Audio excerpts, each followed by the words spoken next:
안녕하세요. 사연을 부탁해입니다. 오늘의 사연을 소개하겠습니다. 오랜만에 온 가족이 시댁에 모여 저녁을 먹고 있었습니다. 시어머님이 정성스럽게 준비한 음식을 나눠 먹으며 담소를 나누고 있었는데요. 식탁 분위기가 화기애애한 가운데 동서가 자연스럽게 말을 꺼냈어요. 우리 부모님 아파트 요즘 시세가 10억이 넘는다고 하더라고요. 모두들 한순간 멈칫했는데요. 그때쯤은 동서와 서방님이 결혼한 지 1년이 채 되지 않았을 때였지만 동서의 끊임없는 말실수로 인해 모두가 동서를 불편해하고 있었거든요. 특히나 동서는 친정이 잘 산다며 허구한 날 자랑을 늘어놓았는데 그날도 역시나 자랑으로 시작을 했기에 집안이 잠시 고요해졌습니다. 시어머님이 깜짝 놀란 표정으로 동서를 바라보며 말했어요. 집값이 10억이나 됐다고? 대단하네.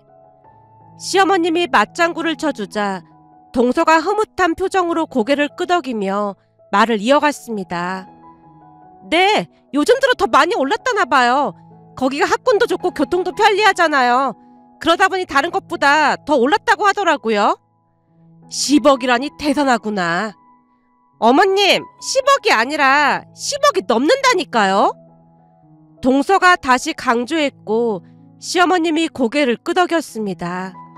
식탁에 있던 나머지 가족들도 고개를 끄덕이며 가만히 듣고 있었어요. 그런데 그 순간 동서 입에서 기가 막힌 말이 터져나왔어요. 어머님, 아버님은 왜 아파트 안 사고 빌라를 사신 거예요? 그러게 말이다. 우리도 아파트를 샀어야 했는데 우리는 그런 걸 잘 몰랐어. 예전부터 이 동네에 살다 보니 이걸 사게 된 거지. 시어머님 말이 끝나기 무섭게 동서가 자랑스럽게 덧붙였습니다. 우리 부모님은 예전부터 부동산 공부를 많이 하셨거든요. 만약 우리 부모님도 이런 빌라를 샀으면 지금처럼 떵떵거리면서 못 살았을 텐데 생각만 해도 끔찍하네요. 동서가 몸서리까지 치는 모습을 보며 서방님이 나서서 말렸어요. 뭘 또 그렇게까지 말하고 그래. 난 그냥 그래서 나이가 많든 적든 항상 공부를 하면서 살아야 한다는 말을 한 것뿐이야. 옛날부터 가난은 대물림 된다는 말이 그냥 있는 게 아니거든. 그 뒤에도 동서의 자랑이 계속 이어졌고 동서가 문득 저를 바라보며 말을 꺼냈습니다. 근데 형님 친정은 시골에 있으니까 집값이 훨씬 싸겠네요. 이래서 성공하려면 서울로 가야 한다는 말이 있는 거라니까요. 순간 불쾌감을 느꼈지만 굳이 상관하고 싶지 않아 못 들은 척 했는데요. 내내 좋던 분위기가 동서로 인해 어색해진 채 서로 눈치만 살피고 있었습니다. 동서의 말에 시부모님도 살짝 당황한 표정으로 저를 보셨고 서방님은 괜히 헛기침을 하며 분위기를 넘기려는 듯해 보였습니다. 결국 제가 애써 웃음을 지으며 대답했어요. 비록 시골이긴 하지만 농사 지으시면서 나름 행복하게 잘 지내고 계셔. 하지만 동서는 제 이야기를 귓등으로도 듣지 않은 채 계속해서 자랑을 이어갔습니다. 그래도 서울에 사는 게 최고죠. 우리 부모님도 서울에 안 살았으면 10억이 넘는 집은 꿈도 못 꿨을 거예요. 월급쟁이에서는 절대 모을 수 있는 돈이 아니거든요.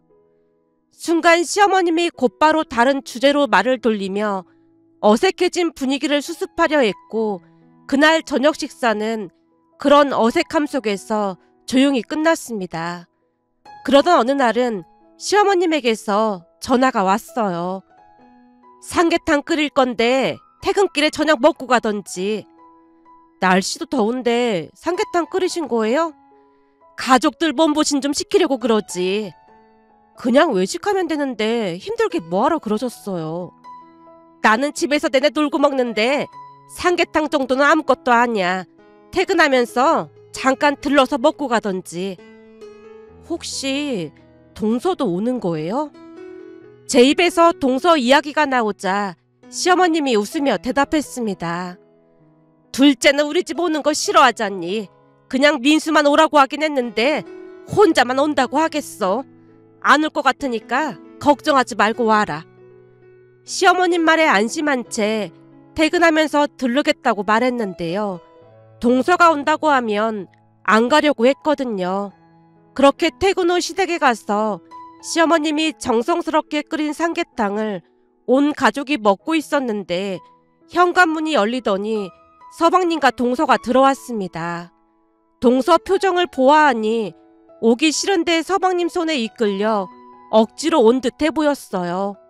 동서가 집에 들어서자 가족들 표정이 말이 아니었는데요. 시아버님이 입맛을 잃은 듯한 표정으로 들고 있던 젓가락을 식탁에 내려놓았지만 두 사람을 향해 시어머님이 조용히 물었습니다. 밥 먹어야지. 얼른 앉아라. 저는 배 안 고파서 그냥 거실에 앉아 있을게요. 동서가 소파에 자리를 잡고 앉았고 서방님은 손을 씻고 식탁에 앉았습니다. 곧 시어머님이 서방님에게 삼계탕을 건네자 서방님이 맛있게 먹기 시작했는데요. 그러거나 말거나 동서는 소파에 앉아서 TV만 볼 뿐이었습니다. 그렇게 잠시 후 밥을 먹고 난 뒤 제가 거실로 나오자 동서가 슬쩍 저를 보며 말을 꺼냈어요. 형님, 밥 다 먹었으면 저랑 같이 마트에 좀 다녀오실래요? 난 상관없긴 한데 뭐 살 게 있는 거야? 그냥 여기 있기 답답해서 산책 좀 할까 해서요. 물론 동서를 따라 나가고 싶진 않았지만 같이 나가자고 하는 동서 말을 거절할 수 없어서 조용히 따라 나섰는데요. 마트로 가는 도중 동서가 갑자기 말을 꺼냈습니다. 형님은 참 대단한 것 같아요. 뭐가 대단하다는 거야? 동서가 주저없이 대답했어요. 아니, 시댁이 아파트도 아니고 오래된 빌라라 올 때마다 찝찝하고 불편한데 형님은 그런 걸 전혀 신경 안 쓰는 것 같길래 하는 말이에요. 형님네 친정도 아파트가 아니라 익숙해서 불편한 게 없는 건가요? 순간 말문이 막힌 채 멀뚱히 동서를 쳐다보며 무슨 말을 해야 할지 고민하고 있었는데 동서가 다시 말을 이어갔습니다. 우리 친정은 10억이 넘는 아파트잖아요. 그래서 음식 재료도 항상 백화점에서 최고급으로만 사거든요. 그런데 어머님은 돈이 없으셔서 그런지 항상 시장에서 장을 보시잖아요. 솔직히 시장은 백화점보다는 비위생적이잖아요. 그래서 어머님 해주신 음식을 보면 비위가 상해서 도저히 먹을 수가 없어요. 동서의 말에 순간 어이가 없어 말문이 막혔는데요. 그동안 시댁을 무시하는 발언을 자주 하긴 했지만 그렇게까지 대놓고 시댁을 무시할 줄은 몰랐거든요. 결국 제가 참지 못하고 곧바로 일침을 놓았어요. 요즘 시장도 위생관리 철저히 하고 열심히 사시는 분들이 얼마나 많은데 그런 소리를 해?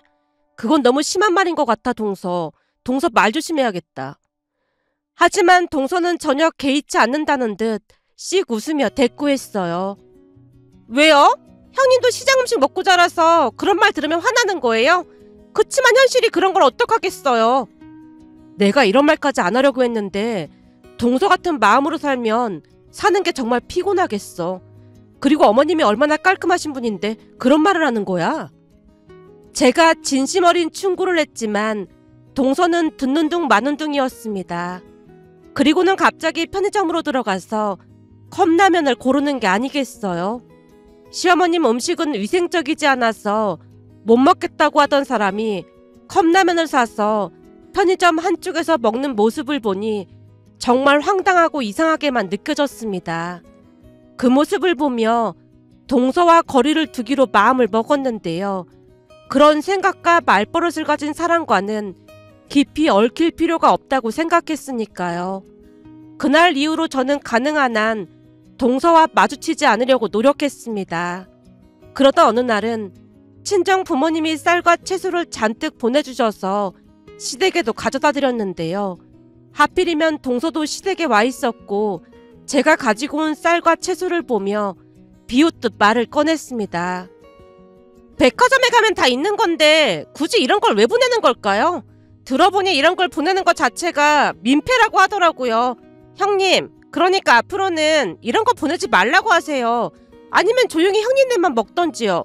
요즘 누가 이런 걸 반긴다고 가지고 왔어요. 동서가 친정에서 보낸 쌀과 채소를 가지고 비웃듯 말을 하자 그때까지 조용히 듣고 계시던 시어머님이 갑자기 표정이 굳어진 채 입을 뗐습니다. 사돈 두 분이 어렵게 농사 지으셔서 보내주신 건데 무슨 말을 그렇게 하는 거니? 내가 말 조심하라고 몇 번이나 말했잖니. 넌 말 한마디에 천냥빚을 갚는다는 말도 모르는 거야? 그동안은 좋은 게 좋은 거라고 모른 척하려고 했더니 어디서 주둥이를 나불대긴. 순간 시어머님 입에서 주둥이라는 말까지 나왔기에 가족 모두 긴장한 채 눈치만 살피고 있었는데요. 동서가 당황한 듯 어쩔 줄을 몰라 하더니 눈물까지 흘리며 뛰쳐나갔습니다. 그 뒤를 서방님이 따라 나가자마자 시어머님이 긴 한숨을 내쉬었어요.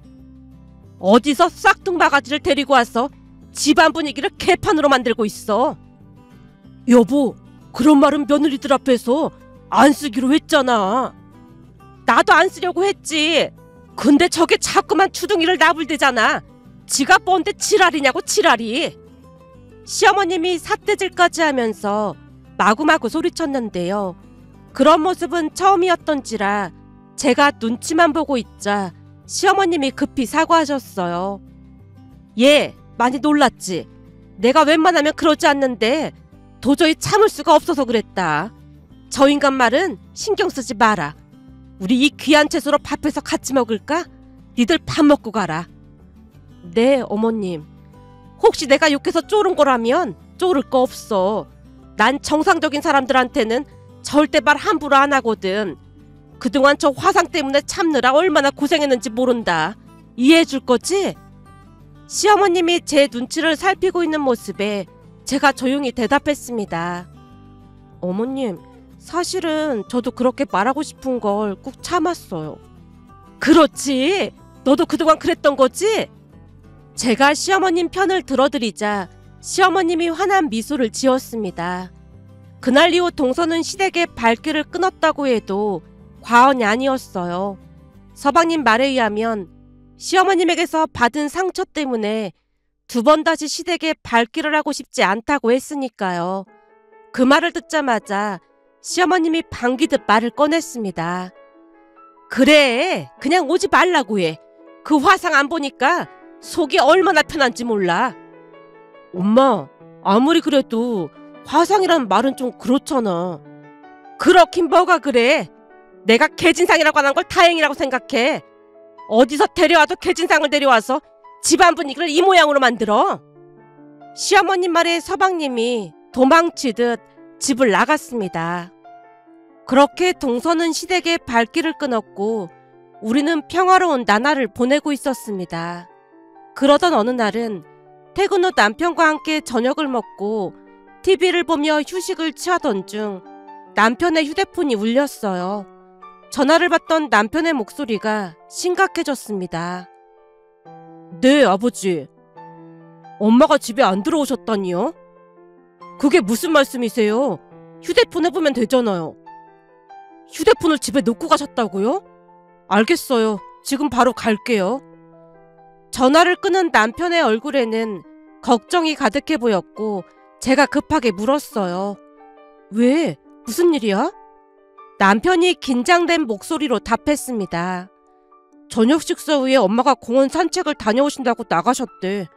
그런데 벌써 몇 시간이 지났는데도 안 들어오셔서 아버지가 걱정돼서 나한테 전화하셨더라고. 이런 일은 처음이라 아버지가 많이 놀라신 것 같아서 가봐야 할 것 같아. 어머님이 그럴 뿐이 아닌데 혹시 무슨 일 난 거 아니야? 우선 가서 상황을 봐야 할 것 같아. 나도 같이 가. 급하게 주차장으로 내려갔는데요. 남편이 서방님에게도 전화를 해서 사실을 알린 뒤 시댁으로 출발했습니다. 시댁에 도착하니 시아버님이 초조한 얼굴로 우리를 맞이하셨어요. 공원을 다 뒤져봤는데도 안 보여. 대체 어딜 간 건지 모르겠다. 아무 연락도 없고 휴대폰도 두고 가서 연락할 수도 없어. 무슨 일이 생긴 게 아닌가 싶다. 시아버님의 목소리에서 걱정과 두려움이 묻어났습니다. 항상 차분하고 침착하시던 시아버님이 당황하신 모습을 보니 우리도 불안해졌는데요. 시어머님은 항상 규칙적이고 철저하신 분이라 아무 말도 없이 사라지실 분이 아니었거든요. 그런데 시아버님이 초조하게 방을 서성이다가 다시 말을 꺼냈어요. 사실은 그동안 니들 엄마가 좀 이상했어. 이상했다니요? 뭐가 이상했다는 거예요? 시아버님이 잠시 망설이다가 말을 이어갔습니다. 며칠 전에 자주 가던 떡집 사장님을 길에서 마주쳤는데 그 사람을 못 알아보더라니까. 자주 얼굴을 보던 사람인데 그럴 리가 없잖아. 그때는 뭔가 착각했나 보다 하고 말았거든. 그 말에 깜짝 놀라 시아버님의 이야기에 귀를 기울였는데요. 그것뿐만이 아니라 얼마 전 장을 보러 간다고 나갔는데 빈손으로 들어온 거야. 그래서 다시 가봤더니 시장 과일 가게에 산 물건을 두고 왔더라니까. 조금 이상하다 싶었는데 금방 괜찮아지는 것 같길래 건망증이 좀 심해졌나 했거든. 남편이 무겁게 한숨을 내쉬며 입을 열었어요. 뭔가 이상하긴 하네요. 그리고 요즘은 자주 균형을 잃고 넘어지기도 했어. 중심을 잘 못 잡는 것 같다고 해야 하나?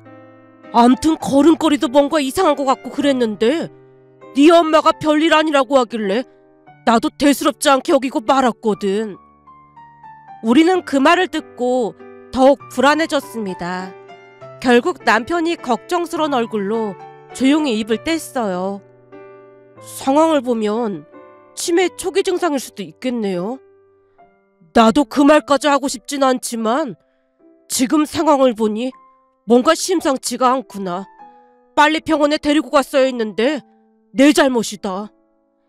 죄책감이 밀려오는 듯 시아버님의 눈시울이 붉어져 있었는데요. 그 사이 서방님도 도착했기에 다 함께 시어머님을 찾으러 나갔습니다. 그때는 너무나 당황스럽다 보니 경찰에 신고할 생각조차 못했거든요. 그런데 얼마 뒤 다행스럽게도 시어머님을 찾았어요. 시어머님이 공원에서 멀리 떨어진 도로 근처에서 혼란스러운 표정으로 헤매고 계셨거든요. 남편과 저는 안도의 한숨을 쉬며 시어머님에게 뛰어갔습니다. 남편이 먼저 시어머님을 불렀어요. 엄마, 여기서 뭐 하시는 거예요? 어머님, 괜찮으신 거예요? 얼마나 걱정했는지 몰라요. 우리가 다가가자 시어머님이 잠시 멍한 표정으로 서 계시더니 고개를 숙이고 한숨을 내쉬며 말했습니다. 아무리 생각해봐도 집이 생각이 나질 않아. 그 말을 듣는 순간 남편과 제 가슴이 철렁 내려앉았지만 내색하지 않고 시어머님 손을 꼭 잡아드렸어요. 시어머님은 여전히 불안한 눈빛으로 주위를 두리번거리며 입을 뗐습니다. 아무리 걸어도 집이 어딘지 모르겠더라니까. 이 길이 맞나 싶었는데 참 이상하네. 괜찮아요, 어머님. 이제 저희랑 같이 가면 되잖아요. 시어머님이 고개를 끄덕이셨지만 여전히 불안한 표정이셨어요. 그날 시어머님을 무사히 집에 모시고 왔고 시어머님은 피곤하신 듯 방으로 들어가셨는데 곧 잠이 드신 것 같아 보였어요. 우리는 작은 방으로 가서 문을 닫고 상의를 하기 시작했습니다. 분위기는 침울했고 누구도 먼저 말을 꺼내지 못했어요. 긴 침묵을 깨고 시아버님이 먼저 입을 열었습니다. 아무래도 병원에 데리고 가서 정밀검사를 받아봐야겠어.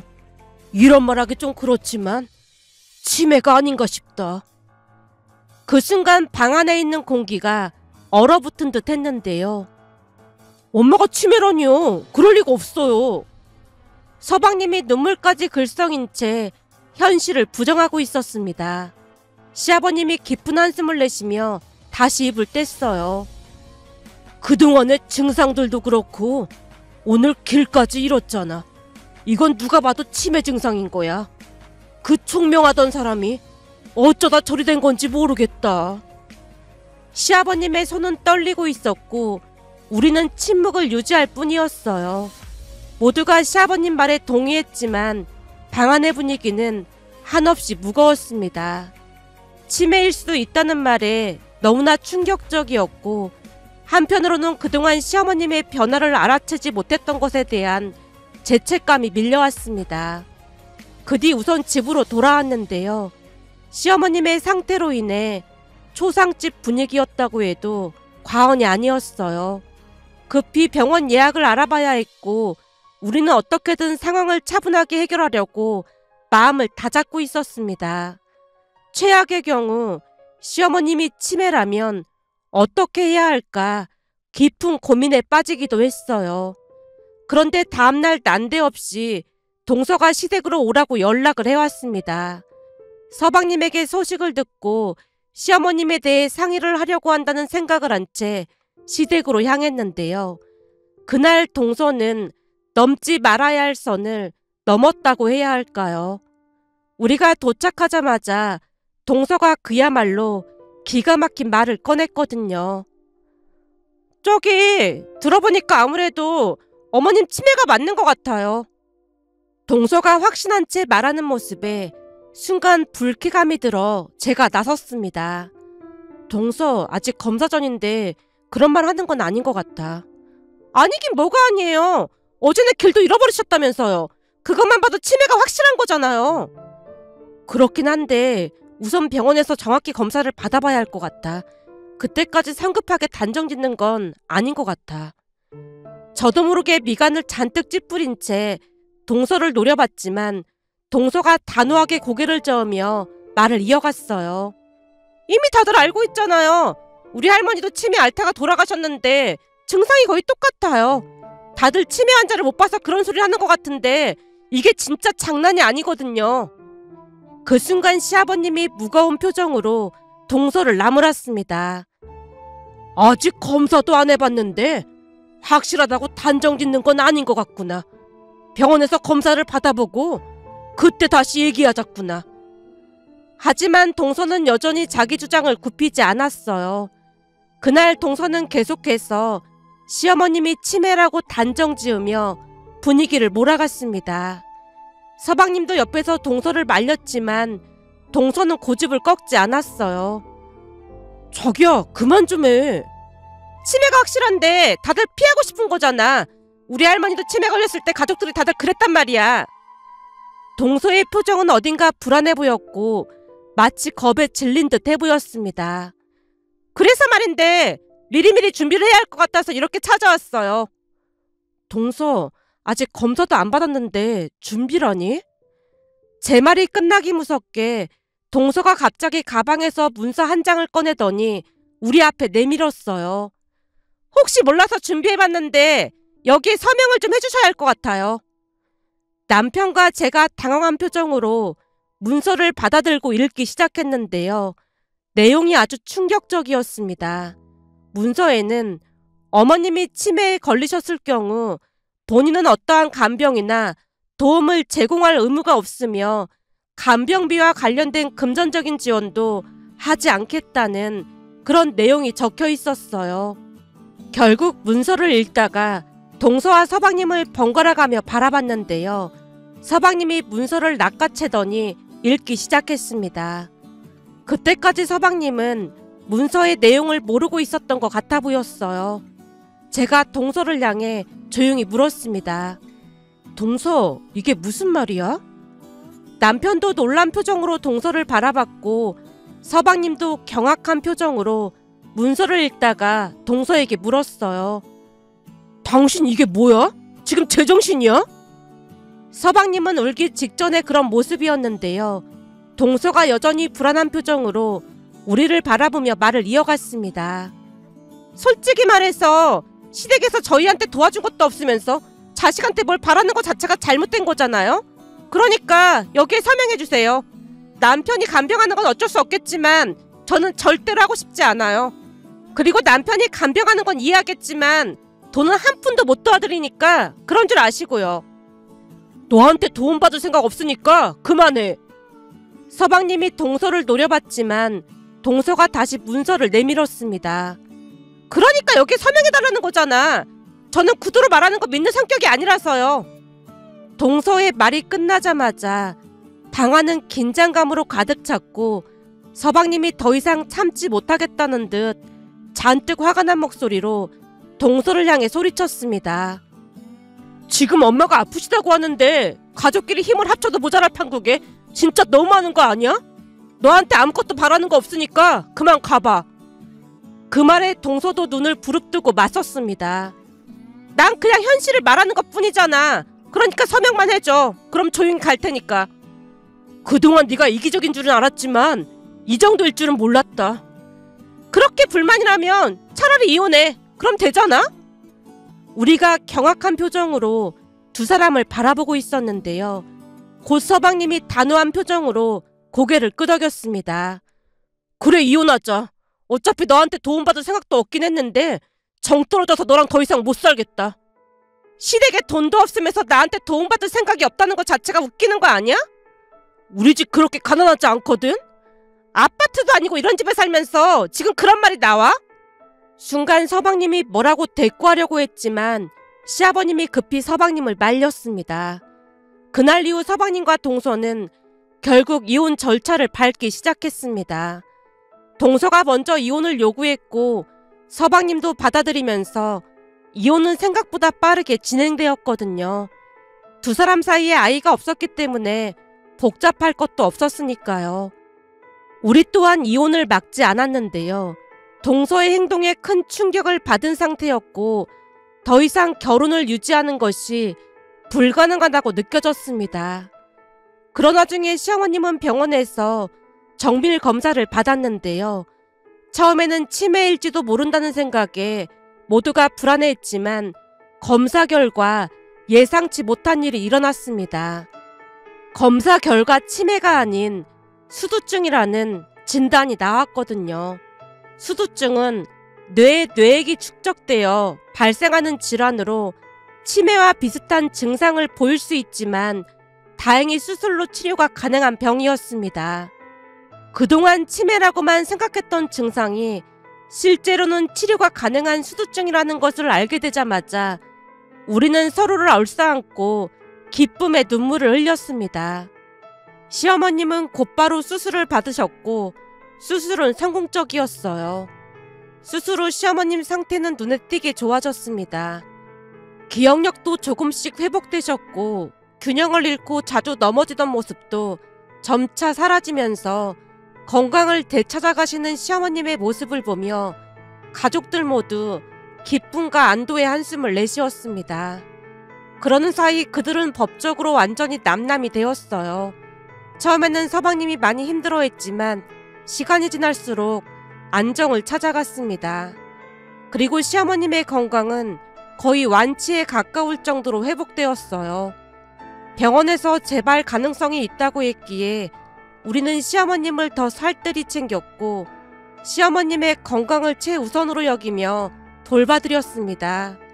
그러면서 임신이라는 행복한 소식이 전해져 왔고 임신 소식을 전하자 시부모님이 우리를 부르셨어요. 그런데 시댁에 도착해보니 뜻밖에도 놀라운 선물이 기다리고 있었습니다. 시부모님이 제게 새 차를 선물해 주셨거든요. 차를 보자마자 놀라서 소리쳤어요. 이 차 엄청 비싼 차인데 이걸 저희한테 주신다고요?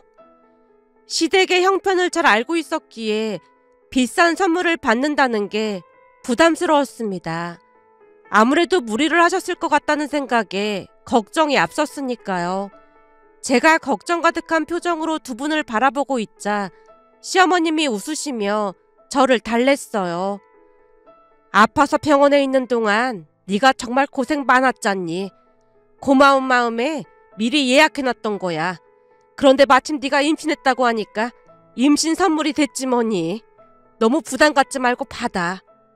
시어머님 말에 제가 손사래를 치며 말했어요.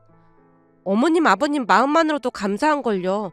이 차가 얼마나 비싼데 제가 이걸 어떻게 타고 다니겠어요. 너무 가분해요.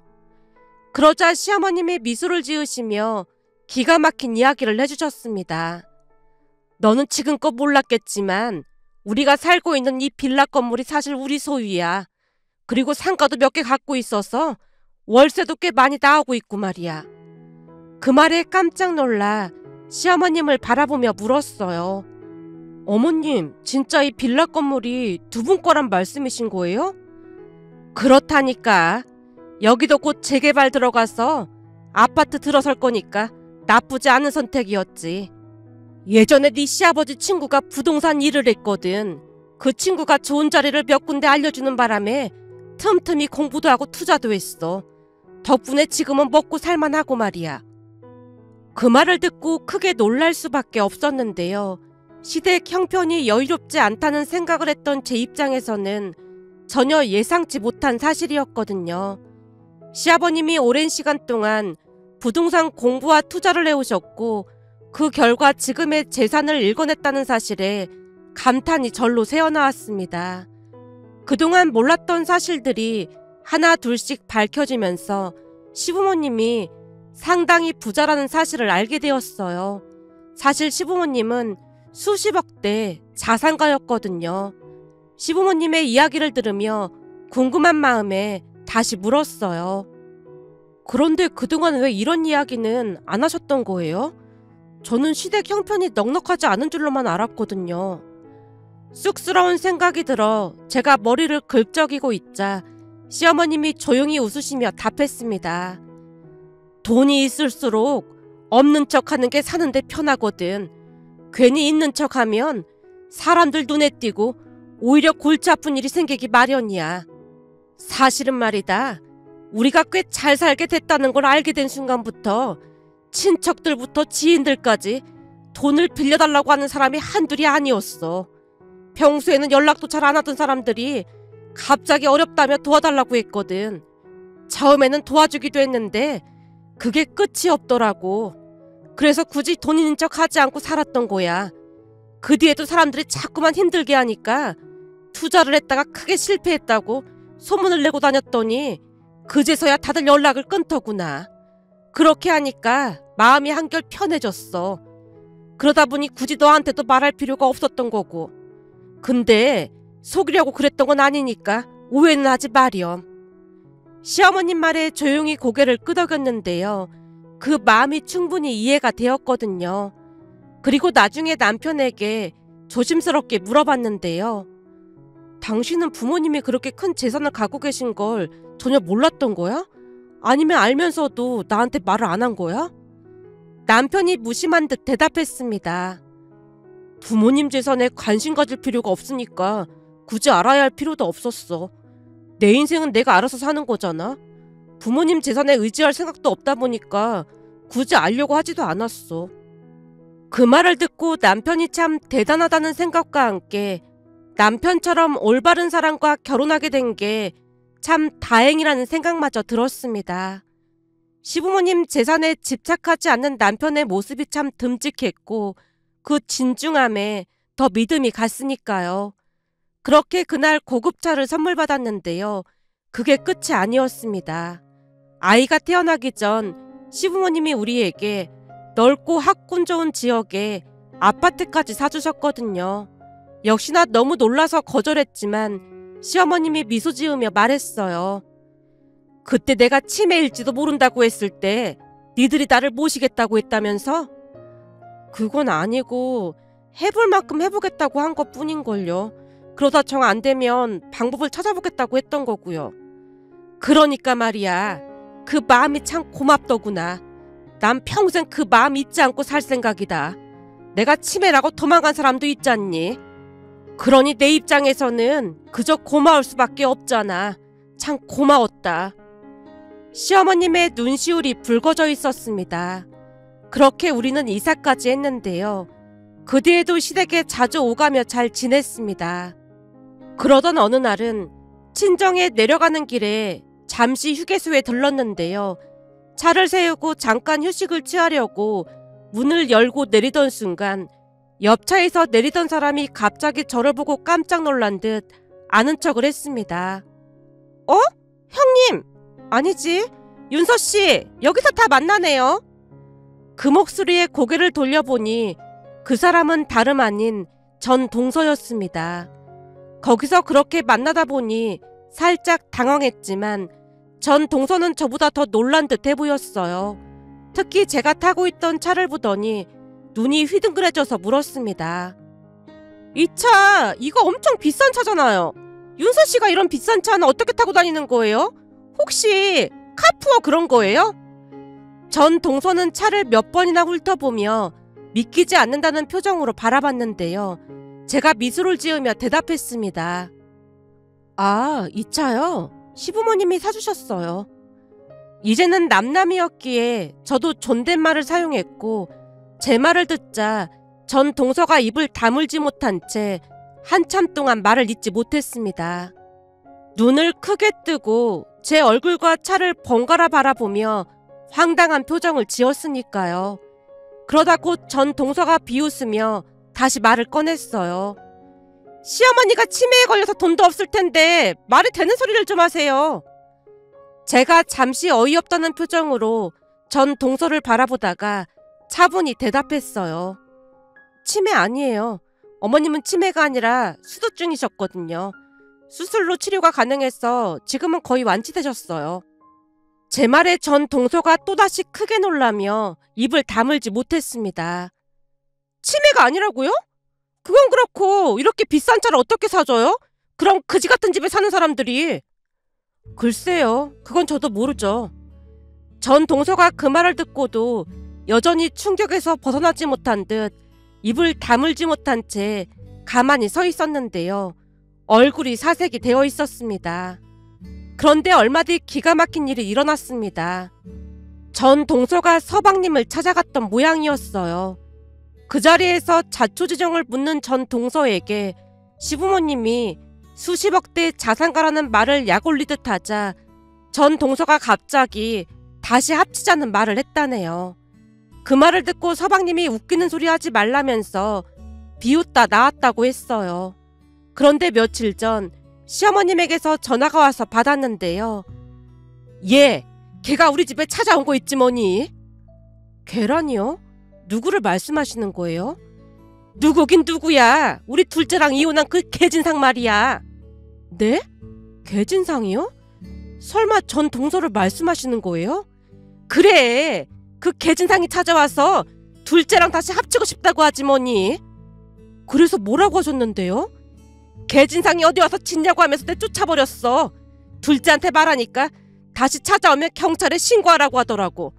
너도 혹시 모르니까 그 개진상 전화번호 찾아내라. 살다 그렇게 낯짝 두꺼운 인간은 처음이다. 시어머님이 한동안 전 동서 욕을 하다가 전화를 끊었습니다. 그 말을 들으며 대단하다는 생각이 들었는데요.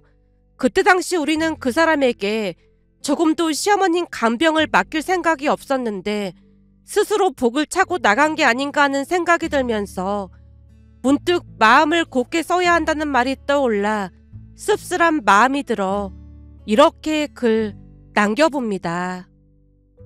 오늘의 사연은 여기까지였습니다. 즐겁게 보셨다면 구독, 좋아요 부탁드립니다. 고맙습니다.